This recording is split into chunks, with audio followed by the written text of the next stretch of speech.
अस्सलाम वालेकुम नाज़रीन, आप देख रहे हैं मेरा यूट्यूब चैनल और मैं हूं हिबा अब्बासी। मेरे साथ मौजूद है आदिल अब्बासी और आज हम फिर बात करेंगे 28वीं तरमीम के हवाले से। बड़ी उसकी बातगश चल रही है कि 28वीं तरमीम आने वाली है और 28वीं तरमीम में ये भी एक चीज़ सामने आ रही है कि जो वोटर्स की उम्र की हद है वो बढ़ाई जाएगी। इस हवाले से आदिल से बात करेंगे। इसके साथ साथ पीटीआई के हवाले से अगर हम बात करें, क्योंकि आदिल जो है वो बड़ी गहरी निगाह रखता है, पीटीआई के तहरीक इंसाफ को कवर भी करता है।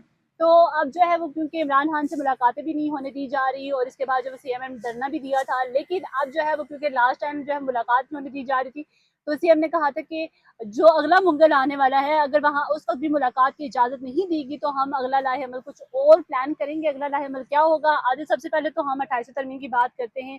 कहीं पर पीपी से अगर हम सवाल करते तो वो लाइल नजर आते हैं कि नहीं ऐसी कोई बात नहीं है। नून लीग वाले कह रहे हैं कि हाँ ये 28वीं तरमीम आने लगी है। हालांकि नून लीग वालों को भी इल्म नहीं है, लेकिन वो वैसे ही कह रहे हैं, वो कह रहे हैं इज्जत बचा रहे हैं। इज्जत बचा रहे। तो क्या लगता है कि 28वीं तरमीम आने वाली है और इसमें जो उम्र की हद का हम सुन रहे हैं वो क्या है? देखें, 28वीं तरमीम तो आएगी, लेकिन 28वीं तरमीम की कंफर्मेशन जो है वो फैसल वावड़ा साहब जब आएंगे और वो आके ऐलान करेंगे और वो आके इन सियासतदानों को ललकारेंगे और वो आके कहेंगे कि भाई तुम्हारा बाप भी इस तरमीम को नहीं रोक सकेगा। तो फिर हम भी कहेंगे कि भाई वाकई में आ रही है, और वो फिर साफियों को वादा करेगा कि भाई मैं केक लेके आऊंगा, और वो केक लाएगा भी।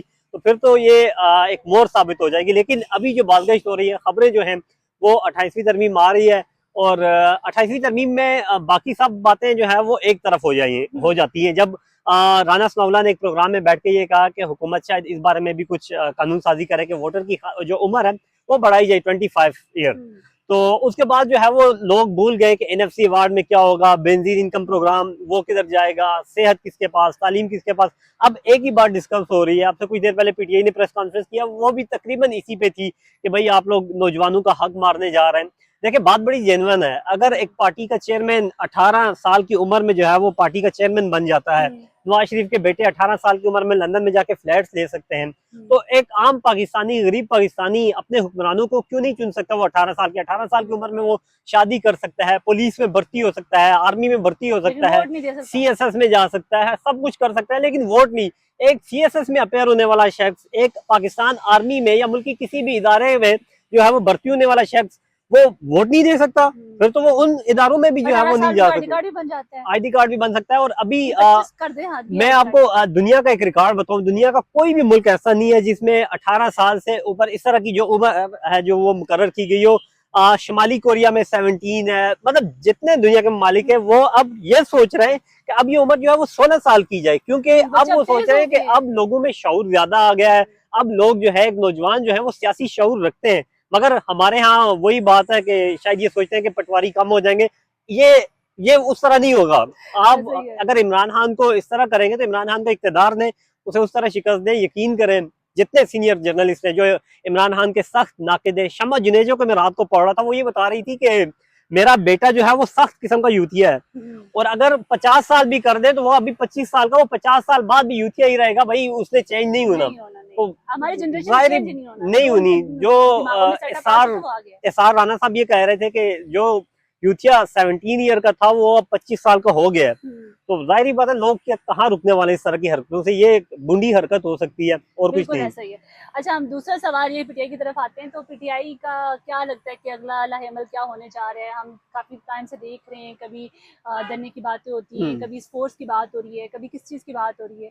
तो क्या लगता है कि पीटीआई सीरियस है इस मामले को लेकर? देखिए, लास्ट वीक मैंने इतने इंटरव्यूज किए पीटीआई रहनुमाओं के, मतलब वो सब आपस में उर्दू की बंदर बांट में लगे हुए हैं। वो कमेटीज में वापस आने की तगो-दो कर रहे हैं। वो अलीमा खान को जब वो माइनस करने की बातें कर रहे हैं, शदीद तरीन इख्तलाफात रखते हैं। वो कहते हैं भाई ये गैर सियासी है, खान साहब ने कहा था ये गैर सियासी है, इसका सियासत से ताल्लुक नहीं है। तो वो एक तरफ, लेकिन दूसरी जानिब सोहेल खान अफरीदी ने गुज़िश्ता मंगल को अडयाला जेल के बाहर कहा था कि अगर अगले मंगल तक, यानी कि कल सुबह तक मुलाकात ना करवाई गई या इमरान खान को अडयाला जेल से किसी दूसरे अस्पताल शिफ्ट ना किया गया, तो हम जो है वो सख्त रद्दअमल देंगे। सख्त रद्दअमल क्या होगा? पीटीआई के अंदरूनी जराये से जितनी भी बात की मैंने, वो एक ही बात कह रहे हैं कि या कोई एहतिजाजी कैंप लगेगा, या अडयाला के बाहर लगेगा, या इस्लामाबाद हाई कोर्ट या सुप्रीम कोर्ट के बाहर। लेकिन यहाँ तो नहीं लग सकता मेरे ख्याल से। लेकिन अभी फैसला ये होना बाकी है। ये फैसला हो गया कि कैंप लगेगा, लेकिन ये फैसला होना बाकी है कि वो ईद से पहले लगेगा या ईद के बाद लगेगा, क्योंकि बीच में ईद आ रही है।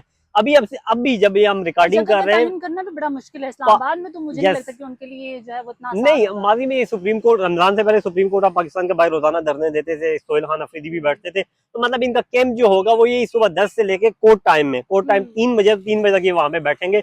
और वहां से इन्हें रिलीफ मिला था।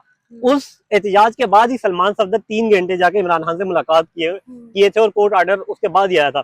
तो अब आज भी अब से कुछ देर पहले जो है वो पार्लियामेंट में इजलास हो रहा है, जिसमें एतजाज हसन है वकील, और बैरिस्टर गोहर हैं, लतीफ खोसा साहब हैं, अली बुखारी हैं, नियाजुल्लाह नियाजी हैं, सलमान अकरम राजा हैं, और जो महमूद खान अचकज़ई हैं। ये तमाम तर क़यादत अभी बैठी हुई है और ये फैसला करेगी कि हम क्या करेंगे। इजलास से पहले इनकी यही गुफ्तगू हुई मीडिया से कि हम लोग जो है वो सख्त से सख्त रद्द अमल देंगे। और महमूद अचकज़ई बारहा ये इसमें कौमी असम्बली में जिक्र कर चुके हैं कि हमारा जो है वो हमें सुना जाए, ये ना हो कि वक्त गुजर जाए और फिर आप लोग हमसे गिला करेंगे कि आप पार्लियामान नहीं चलने दे रहे, आप मुल्क नहीं चलना दे रहे। तो मतलब महमूद खान अचकज़ई भी मेरे ख्याल से इतने तंग हो चुके हैं कि वो अब हुकूमत को वार्न कर रहे हैं। हालांकि वो पहले बड़े ठंडे पड़े हुए थे, बात नहीं कर रहे थे, लेकिन अब वो वार्निंग दे रहे हैं।